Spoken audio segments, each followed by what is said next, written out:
तो जैसा कि आप देख रहे हो, आज हम लोग का पहला क्लास है इंस्ट्रूमेंटेशन एंड प्रोसेस कंट्रोल। तो इस सब्जेक्ट के नाम से आपको क्या समझ आ रहा है? हमको इंस्ट्रूमेंटेशन के बारे में पढ़ना है, फिर डिफरेंट टाइप ऑफ प्रोसेस के बारे में पढ़ना है, और उसके बाद फिर हम लोग क्या करेंगे, इस इंस्ट्रूमेंटेशन और डिफरेंट प्रोसेस को मिला के और कैसे एक मैकेनिज्म हम कैसे तैयार करेंगे, हम लोग क्या है इसके बारे में हम लोग डिटेल पढ़ेंगे। ठीक है, आपको मैं टास्क दूंगा और उस टास्क के बेस पे आपको सोचना है। ये नहीं कि आप सिर्फ बुक तक का सीमित हो गए, बुक तक सीमित नहीं होना है, अब आपको बुक से बाहर निकलना है। ठीक है, बुक तो पढ़ना ही है रिफरेंस के लिए, लेकिन एक्चुअल में उस बुक में जो लिखा है वो उसका प्रैक्टिकल एप्लीकेशन क्या है, उसको कैसे बनाएंगे, इसके बारे में हम डिज़ाइन एनालिसिस तक हम जाएंगे। ठीक है, एक स्मॉल प्रोटोटाइप हम प्रोजेक्ट बनाएंगे। आपको क्या बनाना है वो आप डिसाइड करोगे, क्लियर। और मैं आपको जो पढ़ाऊंगा उससे आपको क्रिटिकल थिंकिंग एनालिसिस आप लोग करोगे। ठीक है, अब हम लोग आगे बढ़ते हैं। सबसे पहले ये सब्जेक्ट चालू होने के पहले आप लोग का पहला टास्क है इंडस्ट्रियल रिवॉल्यूशन को आपको पढ़ के आना है। इंडस्ट्रियल रिवॉल्यूशन अभी क्या चल रहा है, 4.0। ठीक है, इसके बाद जस्ट आने वाला समय क्या है, अभी ट्रांजिएंट में क्या है, ये देखो ये तो चल रहा है, साथ साथ 5.0 का भी प्रोग्रेस हो रहा है, जल्दी वो भी कंप्लीट हो जाएगा। आपका टास्क है इंडस्ट्रियल 3.0 क्या होता है ये पढ़ के आना। ठीक है, कल मैं पूछूंगा और आज मैं आपको पढ़ाता हूँ इंडस्ट्रियल 4.0। इंडस्ट्रियल 4.0 उसको बंद कर दोगे? Industrial 4.0 is also known as Industrial 4.0 is also known as fourth industrial revolution. ठीक है, हमारा इंडस्ट्रियल रिवॉल्यूशन मतलब क्या होता है, इंडस्ट्रियल रिवॉल्यूशन मतलब क्या होता है, ग्रोथ होना, इंडस्ट्री में ग्रोथ होना। इंडस्ट्री में ऑटोमेशन कैसे आया, अब आगे देखो, is the transform of manufacturing and industrial process through smart technology. समझ आ रहा है? इंडस्ट्रियल 4.0 क्या किया, आपका जो मैन्युफैक्चरिंग हो रहा था, मैन्युफैक्चरिंग जो हो रहा था उसमें ट्रांसफॉर्म लाया, साथ ही साथ क्या हुआ आपका industrial process through smart technology. मतलब जो प्रोसेस था, अभी बताया ना, उसमें सब्जेक्ट का नाम ही है आपका प्रोसेस, तो उस प्रोसेस में स्मार्ट टेक्नोलॉजी को इंक्लूड किया। ठीक है, समझ रहे हो कि नहीं? मतलब हम कैसे, हमको पता चलेगा कि क्या हुआ क्या नहीं हुआ, तो एक हम बेसिक एग्जांपल देखते हैं। एक इंडस्ट्री लेता हूं मैं, कार मैन्युफैक्चरिंग कंपनी, क्या क्या मैं एग्जांपल लेता हूं, car manufacturing company. World wide car का मैन्युफैक्चरिंग कैसा होता है,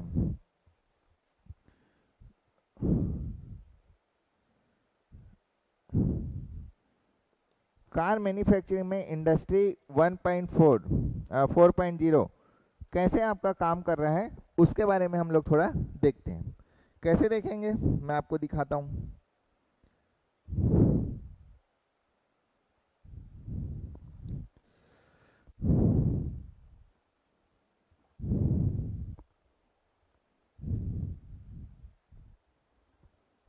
ये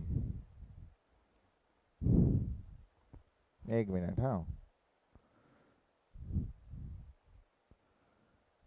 एक मिनट,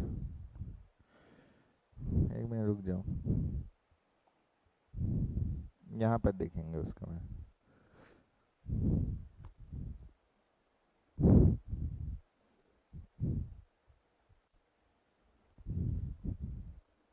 ये दिख रहा है? अब आप यहाँ देखना कि कार कैसे मैन्युफैक्चरिंग हो रहा है अभी के टाइम में। इंडस्ट्रियल 4.0 में कार का मैन्युफैक्चरिंग कैसा हो रहा है। ठीक है, उसके बाद हम लोग इस सब्जेक्ट को थोड़ा एनालाइज करेंगे। देखो, समझो चीजों को, पहले एक बार देखो, फिर मैं थोड़ा स्लो में आपको समझाऊंगा। ये क्या हो रहा है, पेंटिंग। ठीक है, देखो कौन पेंट कर रहा है, आदमी कहाँ है, आदमी कहाँ के ले गया, ठीक है, कहाँ आदमी जा रहा है, चक्का कहाँ है, देखो किस तरीके से लोडिंग हो रहा है, पेंटिंग का पूरा काम हुआ, ठीक है, देखो असेंबली हो रहा है ना, कार का पूरा क्या कर रहे हैं हम लोग, असेंबली कर रहे हैं। लेकिन क्या आपको इस असेंबली के दौरान वेल्डिंग हो रहा है, कौन वेल्डिंग कर रहा है, मशीन्स वेल्डिंग कर रही है, ठीक है, पूरा प्रोसेस को कौन कर रहा है, मशीन्स। देखो पूरा वेल्डिंग हुआ, असेंबली, कार का पूरा असेंबली कौन कर रहा है, मशीन्स। तो ह्यूमन को रिप्लेस नहीं किया, ये चीज को याद रखना, ह्यूमन अभी भी है, लेकिन ह्यूमन का जो कंट्रीब्यूशन है उसको कम किया है, ठीक है, ह्यूमन रिप्लेसमेंट नहीं हुआ है, इस चीज को समझना, ठीक है। तो ये हमारा एक इंडस्ट्री था, इसके बारे में मैं धीरे से आपको समझाता हूँ। ये इंडस्ट्री क्या था हमारा, कार को मैन्युफैक्चरिंग करने का। अब इस वीडियो में हम लोग क्या देते हैं, कार का पूरा मैन्युफैक्चरिंग तो देखना लंबा प्रोसेस है, बट इससे हमको ये समझ आया इस वीडियो में देखे तो कि कार का पेंटिंग कैसे हो रहा है, ठीक है, कार का पेंटिंग कौन कर रहा है, ये जो इंडस्ट्रियल रोबोट है, ये जो इंडस्ट्रियल रोबोट है वो क्या कर रहा है, आपका कार का पेंटिंग का कार्य कर रहा है, और कार के पार्ट्स को क्या कर रहा है, वो असेंबल कर रहा है। समझ आया कि नहीं। अब थोड़ा सा यदि मैं डीप जाऊं, मतलब ये मशीन जान कैसे रहा है कि कार यहाँ पास आ रहा है, कार वहां पास, कार का आइटम वहां पास पहुंच गया है, समझ। अब थोड़ा सा अंदर सोचो, कैसे उसको पता चला, देखो हमारे पास तो आँख है, तो ये मैं खड़ा हूँ आपको दिख गया, उसके पास तो आँख नहीं है ना, इतना स्पीड कौन ऑपरेट कर सकता है, कंप्यूटर, ठीक है, कंप्यूटर तो उसमें कंट्रोलर लगा है वो ठीक है, लेकिन कंट्रोलर को भी कैसे पता चलेगा, ये भी तो बात है ना। कंप्लीट ऑटोमेशन है, पता कैसे चल रहा होगा, मतलब कहीं ना कहीं से आप बताओ, यदि आपको जल रहा है, आपका हाथ में गरम टच होता है, पता कैसे चलता है आपको, आपके सेंसरी ऑर्गन है, आँख, नाक, कान, जीभ, स्किन, ये क्या है आपके सेंसरी ऑर्गन्स है, सेंसर्स, ह्यूमन सेंसर्स, जिससे आप लोग क्या करते हैं, सेंस करता है, सेंस करके ये सिग्नल कहाँ जाता है, सेंस करके ये सिग्नल जाता है आपके माइंड को, कंट्रोलर। समझ आया।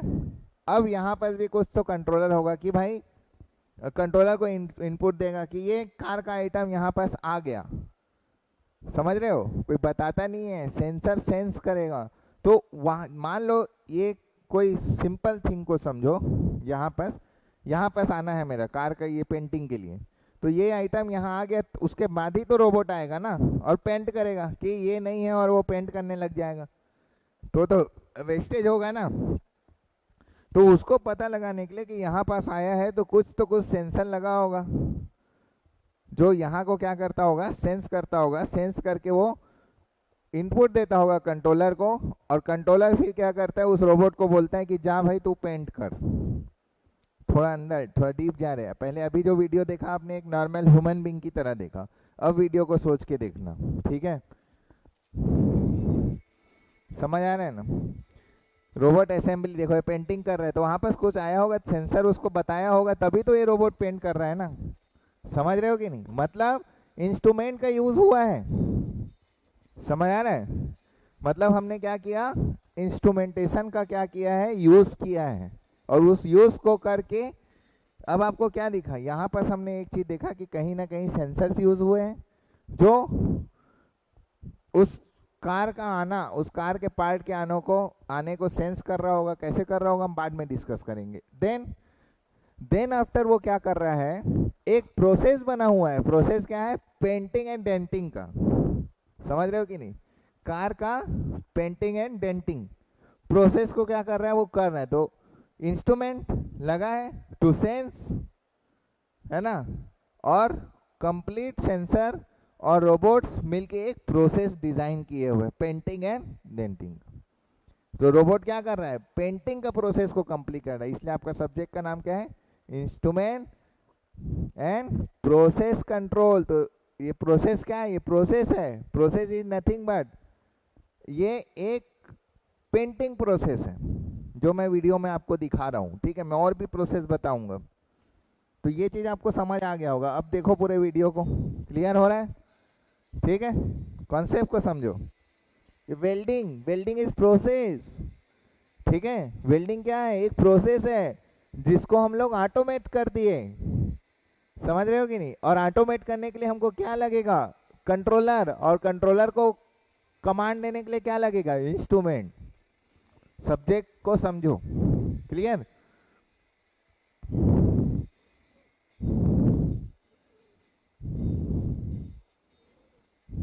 समझ आ रहा है ना? तो ये इंडस्ट्री में हो रहा है। अब जैसे मैं आपको कुछ एक अलग चीज दिखाता हूँ।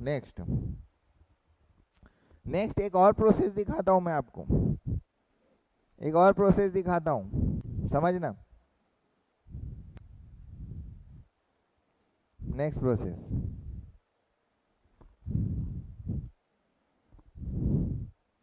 नेक्स्ट प्रोसेस में आप ये है बॉटल फिलिंग। बॉटल में कुछ भी हो सकता है। ठीक है, आपको क्या फील हो रहा है उस पर नहीं देखने का है, कैसे फील हो रहा है उस पर फोकस करने का है।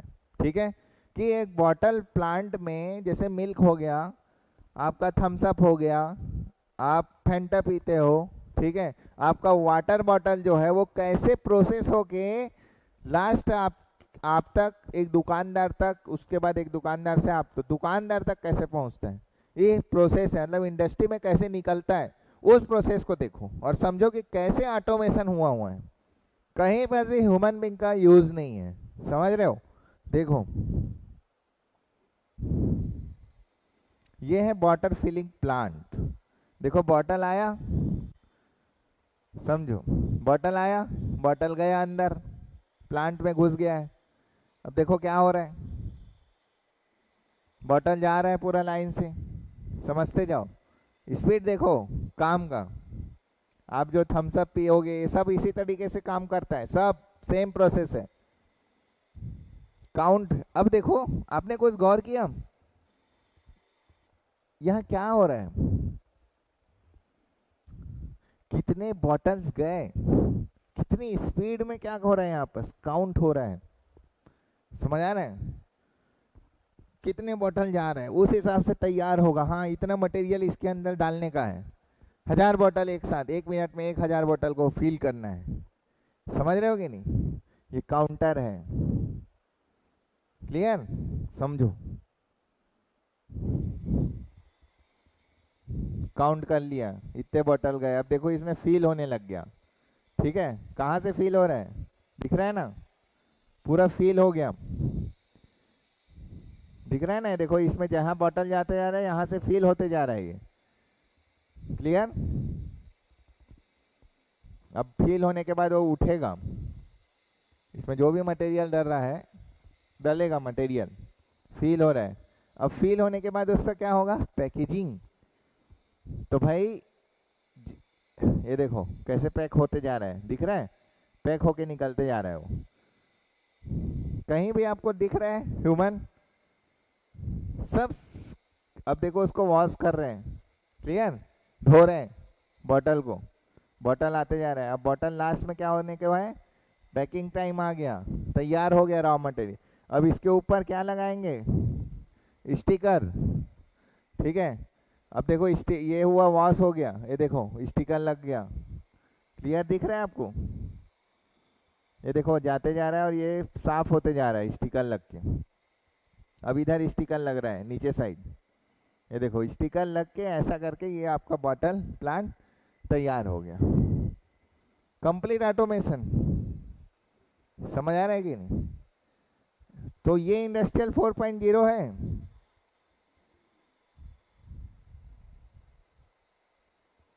कि तो इसलिए मैं बोला इंडस्ट्रियल 3.0 भी पढ़ के आना और मेरे को बताना कि ये इंडस्ट्रियल 4.0 है कि नहीं है। ठीक है, ये आपका होमवर्क है, ऐसे होमवर्क मिलेगा आपको, प्रैक्टिकल चीज। ठीक है, अब देखो ये बॉटल आ गया पैकिंग के लिए। अब ये सीधा उठा, चले गया, अब पैक होगा। क्लियर? समझ रहे हो कि नहीं? तो प्रोसेस, हम लोगों ने क्या क्या प्रोसेस देखा? हम लोगों ने एक कार मैन्युफैक्चरिंग में पेंटिंग का प्रोसेस देखा। उस पेंटिंग के प्रोसेस के लिए नंबर ऑफ इंस्ट्रूमेंट लगे थे जो उस पेंटिंग के प्रोसेस को कंप्लीट करने में क्या कर रहे थे? हेल्प कर रहे थे। ठीक है, समझ आ रहा है कि नहीं? प्रोसेस। दूसरा प्रोसेस हम लोगों ने किस में देखा? हम लोगों ने बॉटल फिलिंग प्लांट को देखा। बॉटल फिलिंग प्लांट में भी कंप्लीट ऑटोमेशन हुआ और पूरा पैकेजिंग तक का हमने चीज़ों को थोड़ा समझा। इट्स प्रोसेस, मैं आपको प्रोसेस समझा रहा हूँ कि what is the process. Clear? अब हम लोग देखते हैं कि ये जो इंडस्ट्रियल 4.0 है, इस इंडस्ट्रियल 4.0 में आपका हेल्थ केयर सेक्टर पे भी काम हो रहा है। हेल्थ केयर सेक्टर पे भी काम हो रहा है। ठीक है, हेल्थ केयर सेक्टर पे कैसे काम हो रहा है देखते हैं। देखो, health care with industrial 4.0। Health care with industrial 4.0 में हम क्या करते हैं? आईओटी डिवाइस हम यूज करते हैं। ठीक है, आईओटी मतलब internet of thing. Clear? IoT मतलब इंटरनेट ऑफ थिंग, बेसिक चीजें हैं जो आप सब जानते हो, पता है। अब इंटरनेट ऑफ थिंग को इसको छोड़ दो, चलो इसको एक चीज को मैं आपको बताता हूँ। आप जो चीज को देखे हो, हार्ट रेट मेजरमेंट, आपके पास स्मार्ट वॉच है? स्मार्ट वॉच देखे हो? Smart watch is connected to your mobile. क्या आपको जरूरी होता है अपने मोबाइल के पास स्मार्ट वॉच को रखना? नो। स्मार्ट वॉच को आप घर में मोबाइल को आप घर में भी छोड़ दो और आप रनिंग में जाओ। रनिंग में पूरा जाने के बाद अब जितने स्टेप आप चले हो, जितना आपका समय पे हार्ट रेट हुआ होगा, आप दौड़े होगे, आप खड़े हो, तो वो हर एक डाटा आपको कहाँ मिल जाएगा? आपके मोबाइल फ़ोन पे। स्मार्ट वॉच पे तो मिलेगा ही नहीं, लेकिन जब आप उस डाटा को देखोगे, मान लो आप रात को खाली आज मैंने क्या क्या काम किया, पूरा एनालिसिस किस पे रहेगा? आपका स्मार्ट वॉच पे। तो आपका जो स्मार्ट वॉच है वो, और आपने जो फिजिकल वर्क किया, जरूरी नहीं था कि वो स्मार्टफोन आपके पास रहे। स्मार्ट वॉच और फोन के बीच में कम्युनिकेशन हो रहा है। समझ रहे हो कि नहीं? इसी को क्या बोलते हैं आप? इंटरनेट ऑफ थिंग, है ना, आईओटी डिवाइस। अब भाई तुम्हारे हार्ट रेट को मेजरमेंट करने के लिए कुछ तो सेंसर लगा होगा। तो हार्ट रेट को मेजरमेंट करना एक प्रोसेस है, और उस मेजरमेंट का डाटा को भेजना स्मार्ट मोबाइल फोन में, इस प्रोसेस इस वन प्रोसेस है ये। और ये प्रोसेस में इंस्ट्रूमेंट, कुछ तो इंस्ट्रूमेंट यूज हुआ होगा जो आपके हार्ट रेट को मेजर करने में हेल्प करता है कि नहीं? तो इंस्ट्रूमेंट का जो प्रयोग होता है किसी प्रोसेस को बनाने के लिए। ठीक है, समझ आए? एग्जाम्पल से चीज़ों को समझो।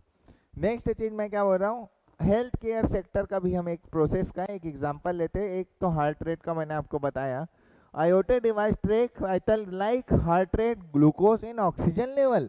कोविड टाइम में आपने देखा, हम ऑक्सीमीटर लगाते हैं यहाँ पर ऐसा, और हम अपने जो ब्रीथिंग वो है हमारा कंडीशन, उसके बारे में हम क्या कर सकते हैं? पता लग सकते हैं घर बैठे सिर्फ ऑक्सीमीटर लगा के। दैट मीन्स बायोमेडिकल फील्ड में भी कुछ तो सेंसर यहाँ लगा होगा जो हमारा इसको सेंस करता होगा। समझ रहे? और उस सेंसर से हम क्या करते हैं? हम हम अपने ऑक्सीजन लेवल को बताते हैं। लेकिन अभी लेटेस्ट एक न्यूज़ में आपको बताता हूँ, एक वो बना है, डॉक्टर है, मेजरमेंट बनाया कि हार्ट का कंडीशन, सिर्फ वो जो रहते हैं क्या बोलते हैं उसको यार, स्टेथोस्कोप, वो ऐसा स्टेथोस्कोप बनाया है जो डॉक्टर ऐसा लगाता है ना, मेजर करता है आपका हार्ट कफ है कि नहीं। वो ऐसा बनाया है कि यहाँ पर आप रखोगे और हार्ट का जो कंडीशन है, मतलब किसी का हार्ट हाई हो गया, किसी का बीपी हाई होने का है, किसी लो, तुरंत आप बता देगा वो, तुरंत उसी टाइम। तो भाई वैसा सेंसर, वैसा एआई मॉडल है। तो ये एआई जो आ रहा है ना अंदर, ये इंडस्ट्रियल 5.0 जा रहा है। समझ आ रहा है? जो ये डिसीजन एक डॉक्टर को डिसीजन लेने में वो हेल्प कर रहा है, तो ये जो प्रोसेस है वो इंडस्ट्रियल 5.0 के साइड जा रहा है। समझ रहे हो? Industrial 4.0 complete automation with IoT. ठीक है, आईओटी डिवाइस मतलब आप कहीं भी रह के कुछ भी जान सकते हो। एआई का कंट्रीब्यूशन 5.0 की ओर ले जा रहा है हमको। ठीक है, समझो। अब रिमोट पेशेंट मॉनिटरिंग सिस्टम के बारे में थोड़ा पढ़ते हैं। जैसे ये मैं सिर्फ आपको समझाने के लिए ये सब एग्जाम्पल लाया हूँ कि भाई आपका इंस्ट्रूमेंट कहाँ यूज़ हो रहा है। ठीक है, बिकॉज पहला क्लास है ना हमारा, इंट्रोडक्शन क्लास है ये, है ना, तो इसमें भावुक नहीं होना है। तो यहाँ देखो ये दिख रहा है ये। अब यहाँ पर एक पेशेंट है, इस पेशेंट के एक यहाँ पर क्या लगा हुआ है, एक डिवाइस लगा हुआ है। ठीक है, इस डिवाइस देखो राइट साइड लगा है। आप जाते हो ना, आप कभी करवाए हो ईसीजी, ऐसे करते ना, ऐसे ऐसे ऐसे ऐसे लगा देते हैं। तो देखो ऐसे ही लगाए हुए हैं, ये रहा, ये रहा, ये रहा। अब ये जो पेशेंट है ना, ये पेशेंट मान लो, ये पेशेंट हो एग्जाम्पल है कि ये पेशेंट मान लो आपका कहाँ पर है, ये पेशेंट है आपका किसी एक विलेज में, समझना किसी विलेज में है। ठीक है, अब ये पेशेंट का जो डाटा है यहाँ क्या कर रहा है, सेंट्रल डिवाइस है, बीपी का मेजरमेंट कर रहा है वो। ठीक है, बीपी मेजरमेंट करते हैं ना ऐसे। ठीक है, और इस पेशेंट का जो डाटा है, इस पेशेंट का जो डाटा है वो कहाँ जा रहा है आपका, वो कहाँ से ट्रैक हो जा रहा है, एक डॉक्टर को वो पेशेंट का डाटा, एक डॉक्टर जो किसी सिटी में बैठा हुआ है, टाउन में, ठीक है, या हो सकता है मे बी अदर कंट्री में, अदर कंट्री में एक अच्छा डॉक्टर बैठा हुआ है। वो डॉक्टर आपके इस पेशेंट को बोलेगा, ठीक भाई तुम्हारा ये कंडीशन है, आपकी बीपी अच्छी है, ये अच्छा है, नाउ यू आर हेल्दी, है ना, आप ये दवाई खाना बंद कर दो। वो डॉक्टर को फिजिकली यहाँ पास आना पड़ा क्या? नो। तो ये एक प्रोसेस है, ये एक प्रोसेस है क्या, हेल्थ मॉनिटरिंग का एक प्रोसेस है ये। और उस प्रोसेस को कंप्लीट करने के लिए यहाँ देखो इंस्ट्रूमेंट लगा हुआ है, बायोमेडिकल सेंसर्स बोलते हैं, ये इंस्ट्रूमेंट लगा हुआ है। समझ आ रहा है कि नहीं? और इस इंस्ट्रूमेंट से जो डाटा को एक्सट्रैक्ट किए और इंटरनेट ऑफ थिंग आईओटी के साथ उसको हम लोगों ने किसी क्लाउड पे भेजा, और इंटरनेट के थ्रू क्या किया, किसी दूसरे प्लेस पे जहाँ पर डॉक्टर आपका बैठा हुआ है वहाँ पर इस डाटा को मैंने एक्सेस किया।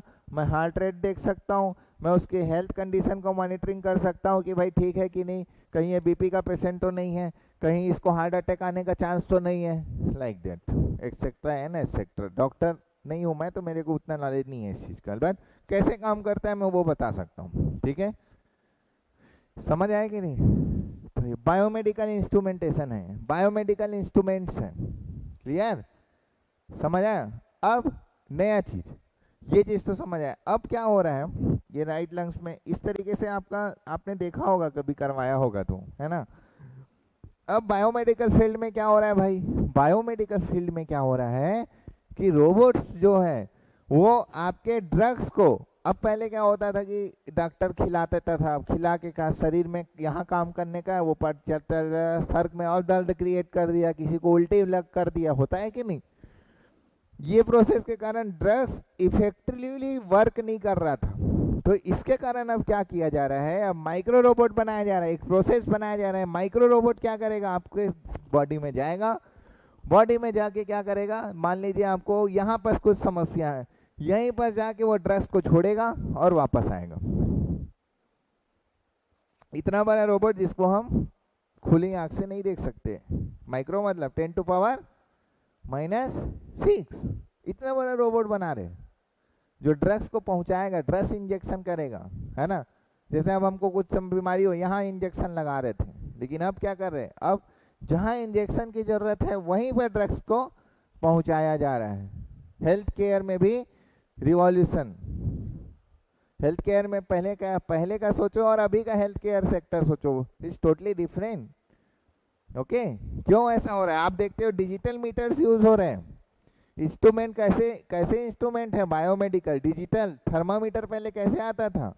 मर्क्यूरी वाला, अभी भी आता है, बट आज आपके पास एक ऐसा थर्मामीटर है कि नॉर्मली आप भी देख के बता सकते हो कि भाई आज इनको फीवर है कि नहीं है।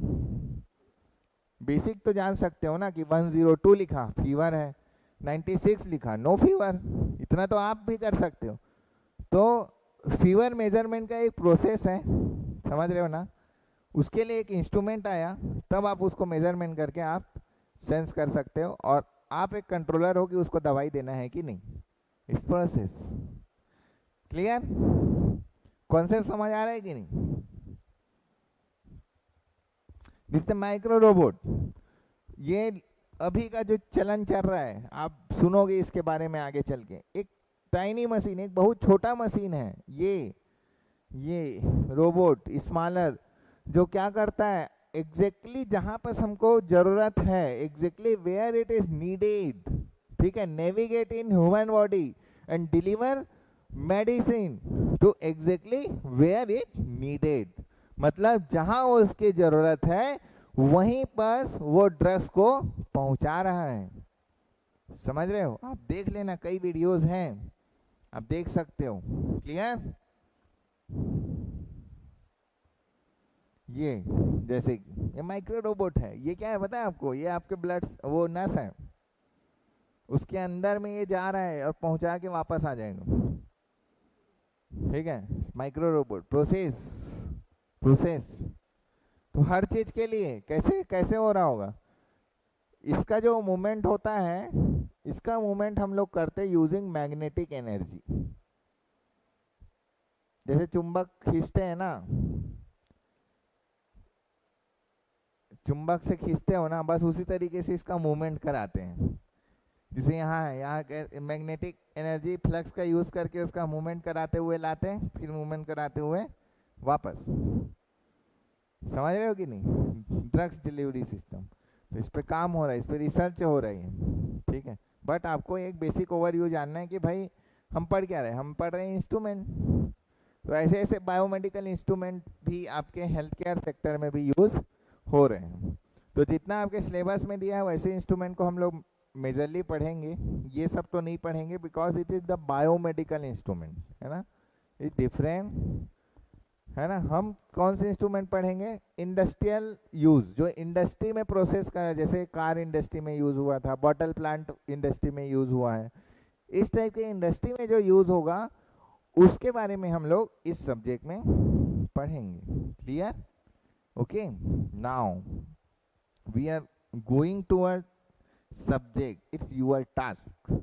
ये आपका टास्क है, और इसमें आपको ये बताना है मेरे को, ये एक आयरन ओर है, ठीक है।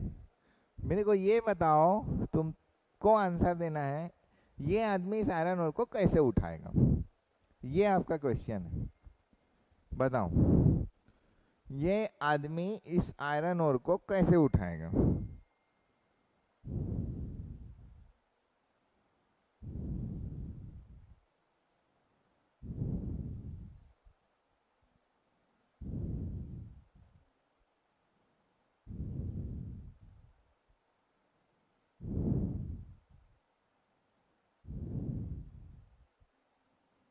बताओ,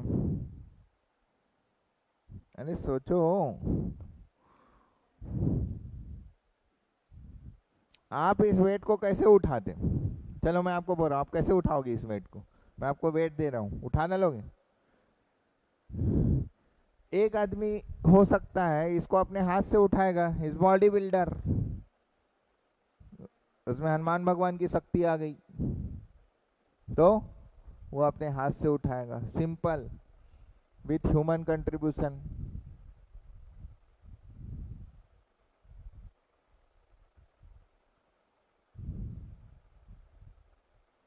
विथ ह्यूमन कंट्रीब्यूशन।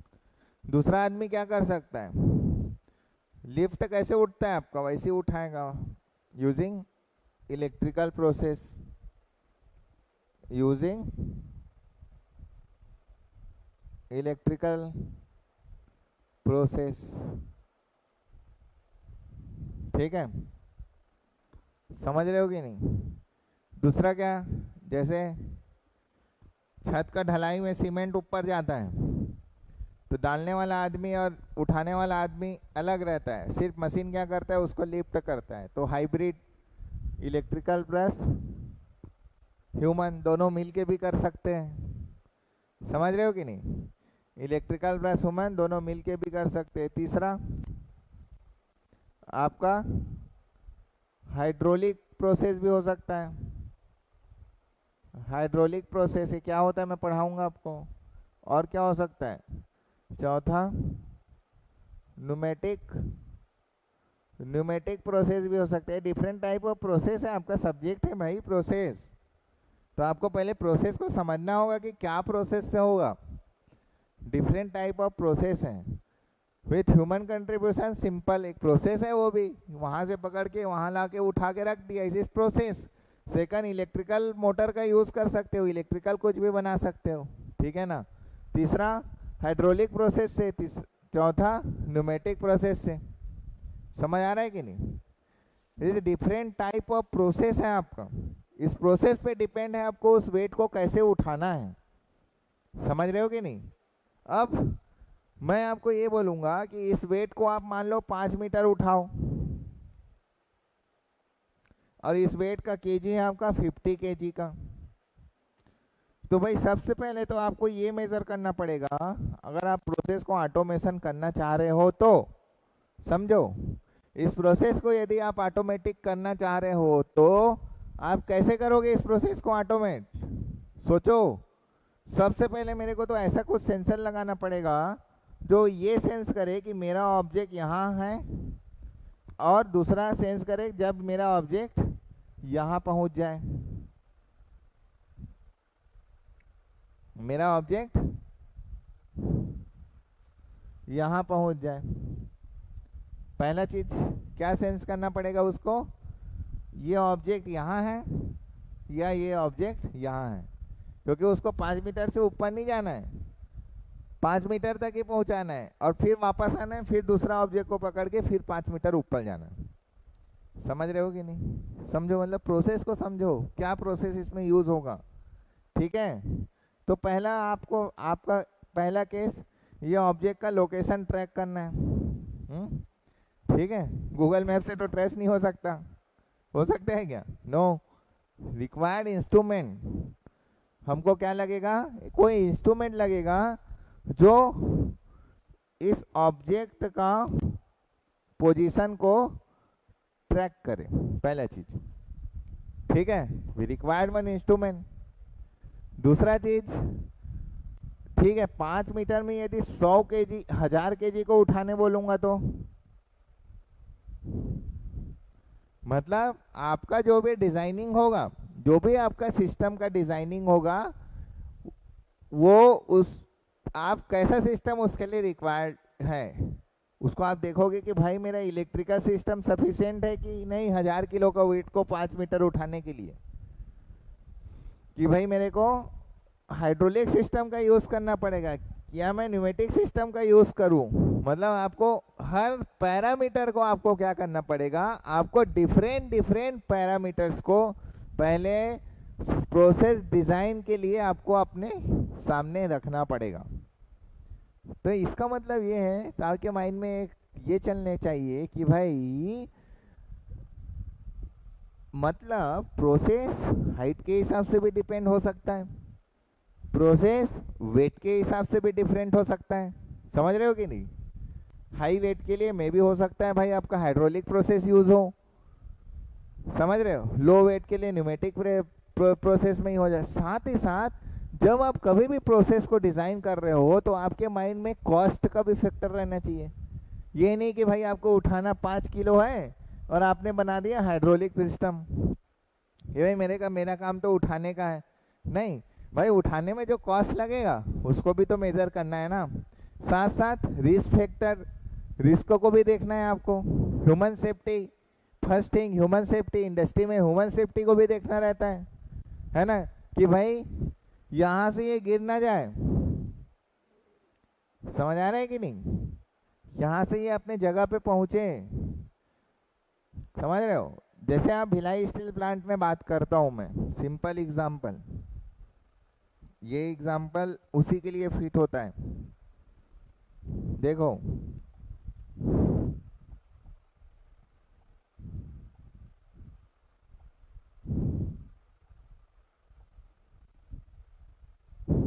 ये होता है वहाँ का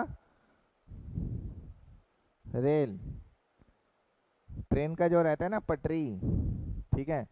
अब भाई पटरी जब बनने के बाद ना इसको उठा के दूसरी जगह रखा जाता है, भेजा जाता है, मतलब हो सकता है रॉड भी हो, ठीक है। तो इसको कैसे उठाया जाता है? इसके लिए यहाँ यूज होता है आपका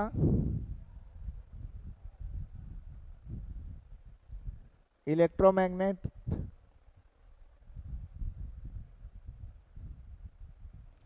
इलेक्ट्रोमैग्नेटिक मैग्नेट। ये क्या करता है आपका? ये क्या करता है?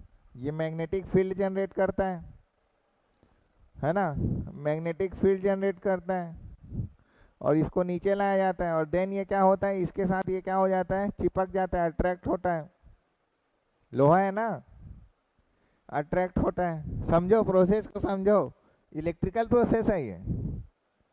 इलेक्ट्रिकल प्रोसेस ऐसा नहीं कि सिर्फ मोटर ही बस काम करता है, मैग्नेटिक प्रोसेस भी है ना। इलेक्ट्रिकल में इलेक्ट्रोमैग्नेट का यूज़ कर रहे हैं, मैग्नेटिक प्रोसेस। इसको उठाया, अट्रैक्ट किया, पकड़ा। अब भाई इसका पकड़ने के बाद ये यहाँ पर तो आदमी लोग काम करते रहते हैं ना, जो इसको यहाँ तक पहुँचाते हैं। तो भाई इनको हेलमेट पहनाया जाता है। इनका भी तो सेफ्टी कंसर्न है जब आप प्रोसेस को डिज़ाइन कर रहे हो, तो है ना। इनके ऊपर गिरा उतना किलो का तो मर जाएगा वो तो। समझ रहे हो कि नहीं? तो आपका प्रोसेस में इस आदमी को भी सेंस करने का यहाँ पर वो रहना चाहिए, जिससे कंट्रोलर क्या करे, काम करे। आदमी है तो भाई ये यहाँ से यहाँ क्रॉस नहीं होगा, पूरे आदमी वहाँ से हट जाएंगे तभी ये यहाँ से यहाँ मूवमेंट होना चाहिए। समझ रहे हो कि नहीं? यदि यहाँ पास आदमी है तो मूवमेंट ना हो। हमको ऐसा प्रोसेस डिजाइन करना है। इस वेट लिफ्टिंग ना, ये वेट लिफ्टिंग ही तो है। एक आदमी वेट को कैसे लिफ्ट करेगा, एक मशीन वेट को कैसे लिफ्ट करेगा, यही तो है। समझ आ रहा है कि नहीं? तो एक प्रोसेस है। तो कोई भी प्रोसेस डिजाइनिंग में आपको ये देखना है कि वो प्रोसेस में सेफ्टी कंसर्न भी रहे, उस प्रोसेस में आपका इफेक्टिवनेस भी रहे, ठीक है, कॉस्ट इफेक्टिवनेस भी रहे, सिस्टम रिलायबल भी हो, ठीक है। ये नहीं कि ऐसा है आपने कोई ऐसा इंस्ट्रूमेंट लगाया जो बोल रहे कि सस्ता तो है, पता चल रहा है वहाँ लगाने के बाद हाई टेम्परेचर होने के बाद काम ही नहीं कर रहा है। मैं आपके सब्जेक्ट में आ रहा हूँ, इंस्ट्रूमेंट कैरेक्टरिस्टिक में। आपका पहला यूनिट वही है, इंस्ट्रूमेंट कैरेक्टरिस्टिक, ठीक है। और उसके बाद क्या हो रहा है कि भाई मेरे को ये प्रोसेस था, इसको उठाने का था। अब सर ने बोला कि कॉस्ट इफेक्टिवनेस भी बनाना है, पता चल रहा है यहाँ पर आपने वाइंडिंग में कमी कर दिया। इलेक्ट्रोमैग्नेट है ना ये, वाइंडिंग में कमी कर दिया। अब उतना इलेक्ट्रोमैग्नेट नहीं वो हो पा रहा है, चिपक तो जा रहा है लेकिन उठा नहीं पा रहा है, उठाते पे ही गिर जाता है वेट। तो ऐसा कॉस्ट इफेक्टिवनेस नहीं चाहिए, काम भी होना चाहिए। और इस काम में हो सकता है ये काम किसी दूसरे तरीके से यदि मैं करूं तो मेरे को कम पैसा लगे और मेरा सेफ्टी कंसर्न भी वो हो, ठीक है। समझ रहे हो कि नहीं? वैसा कुछ डिज़ाइन, तो प्रोसेस डिज़ाइनिंग डिफरेंट है, वो आपके ऊपर डिपेंड करता है। लेकिन कैसा इंस्ट्रूमेंट यूज़ करना है, मान लो जैसे आपने कोई बॉयलर है, समझो दूसरा एग्जांपल है, इस बॉयलर का टेम्परेचर मेज़र करना है आपको। बॉयलर आपका काम करता है मान लो 1500 डिग्री सेंटीग्रेड, 2000 डिग्री सेंटीग्रेड, है ना। ये स्टील वाला, स्टील को पिघलाने वाला बॉयलर। अब भाई यहाँ पर आप एक टेम्परेचर मेजरमेंट करने के लिए ऐसा इंस्ट्रूमेंट लगाओगे ना जो इस टेम्परेचर को या इससे ज़्यादा को सह पाए, वैसे ही तो लगाओगे ना। हाँ, पता चल रहा है आपने क्या लगा दिया, एक छोटा सा जो वो आईसी वाला आता है सस्ता, 50 रुपए का, 100 रुपए का, 200 रुपए का, जो भी हो, उसको लगा दिया यहाँ पर, मान लो 500 रुपये का कॉस्ट इफेक्टिवनेस। जैसे बॉयलर पता चला आपका 100 डिग्री सेल्सियस पहुँचा और ये 50 रुपये वाला आपका ख़त्म, और टेम्परेचर मेजरमेंट ही नहीं हो रहा है। ऐसे प्रोसेस डिज़ाइन नहीं करना है। तो इसलिए हमको जरूरी क्या है, किसी भी इंस्ट्रूमेंट का करेक्टरिस्टिक को जानना जरूरी है, उसका परफॉर्मेंस करेक्टरिस्टिक को जानना जरूरी है। समझ आ रहा है? अब कोई ऐसे इंस्ट्रूमेंट आपने ले लिया भाई, मान लो ये इलेक्ट्रोमैग्नेट, ये इसमें ले लेते हैं कोई ऐसा, इसी टेम्परेचर को। अब इंस्ट्रूमेंट अभी इसका सेंट्रीग्रेड पहुंच गया है 3000 डिग्री सेल्सियस, जो हमारे लिए डिजायरेबल नहीं है। अब कोई भी आदमी को आँख से तो नहीं पता चल जाएगा ना कि 3000 डिग्री सेंटीग्रेड हुआ है, सेंसर तो लगाना पड़ेगा। पता चल रहा है ये सेंसर जो है वो रिस्पांस नहीं करता, स्लो सेंसर, डिले, सट से रिस्पांस करके यहाँ पास जो भी गर्म होने का जो फिनोमिना है उसको रोकना चाहिए, है ना। और वो सेंसर रिस्पांस ही नहीं कर रहा है, ऐसा सेंसर आपने लगाया है। तो वो उसका करेक्टरिस्टिक, आप करेक्टरिस्टिक के बारे में ही नहीं जान रहे हो तो आप किसी भी सेंसर को ऐसी नहीं लगा सकते। उसके डाटा शीट में करेक्टरिस्टिक दिया रहता है, उसको पढ़ने आपको आना चाहिए as a engineer, as a designer, as a process designer. Clear समझ आ रहा है कि नहीं? इसलिए मैंने आपके सामने एक छोटा सा एग्जांपल ये रखा कि आप इस टास्क को पूरा करके आएंगे। आपको चैट जीपीटी यूज करना, जेमिनी यूज करना, कोपायलट यूज करना, जो यूज करना है करो, बट मेरे को ये बताओ कि ये गाइस हाइड्रोलिक का यूज करेगा, इसका यूज करेगा और न्यूमेटिक का यूज करेगा, ठीक है। कौन कौन से वेट के, कितना वेट के लिए ये इलेक्ट्रिकल यूज करेगा, छोटा सा टास्क है ये, असाइनमेंट कॉपी में बनाना। दूसरा, कितना वेट रहा तो ये हाइड्रोलिक सिस्टम पे जाएगा। तीसरा, कितना वेट रहा तो ये न्यूमेटिक सिस्टम पे जाएगा, ठीक है। 3 सिस्टम है, आपको बताना है कि कितना वेट और वेट रहा, उस वेट के हिसाब से कि कितना वेट रहा तो ये इलेक्ट्रिकल सिस्टम पे जाना है, इसके लिए कॉस्ट इफेक्टिवनेस होगा। दूसरा चीज है कितना वेट रहा तो ये हाइड्रोलिक सिस्टम पे जाने पे ये अच्छा काम करेगा, इसका परफॉर्मेंस सही रहेगा। कितना वेट रहा कि ये न्यूमेटिक सिस्टम पे जाने पे अच्छा काम करेगा। क्लियर समझ आया? ठीक है। इस टास्क, योर टास्क, कल फिर मैं आपको इस तीनों सिस्टम के बारे में पढ़ाऊंगा। क्या पढ़ाऊंगा मैं कल? टाइप ऑफ प्रोसेस, कि कौन कौन से टाइप आपके प्रोसेस हैं, उस डिफरेंट टाइप ऑफ प्रोसेस का यूज किस किस फैक्टर को देखते हुए हम लोग करेंगे, और देन आफ्टर मैं आपके इंस्ट्रूमेंट कैरेक्टरिस्टिक पे आऊंगा, आपका यूनिट नंबर 1 पे। क्लियर?